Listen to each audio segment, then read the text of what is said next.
বলো তো দেখি পতাকায় মোদের কয়টি রং আছে?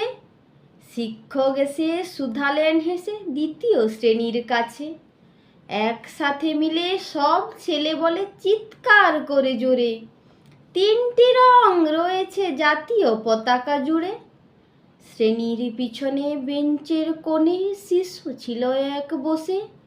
পতাকার মাঝে 5 রং আছে, বলল সে মৃদু ভাষে।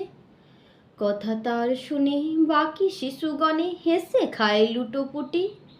শিক্ষক রেগে বলে হেঁকে, বোঝাও কি করে 5টি। মাথা নিচু করে ভয়ার্ত স্বরে সরল শিশুটি বলে, উপরে গেরুয়া, মাঝখানে সাদা, সবুজ আছে তার তলে। আর আছে আঁকা গোলাকার চাকা, নীল রং আছে এতে। শিক্ষক বলে, এটিকে ধরলে তবুও হচ্ছে 4টি। অবোধ শিশুটি বলে, রং আছে আরও এক, লাল ছোপ দেখা যায় ওই পতাকার মাঝে। বাবাকে যখন আনলে ওরা কফিনের ঢাকা খুলে, জড়ানো রয়েছে দেহখানা তার পতাকার ফুলে।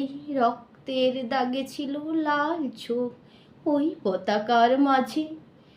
এই নিয়ে মোট হলো 5টা, এবার তো ঠিক আছে।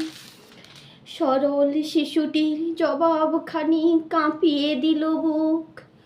অশ্রু এলো নয়ন ভরে, শুকনো হলো মুখ। আজও যারা দেশের জন্য করছে বলিদান, স্বাধীনতার শহীদ সম তাদের অমর প্রাণ। হয়েছে স্বাধীন, পেরিয়ে গেছি 76টি বছর। দেশ বাঁচাতে যাচ্ছে যে প্রাণ, রাখছে কে তার খবর?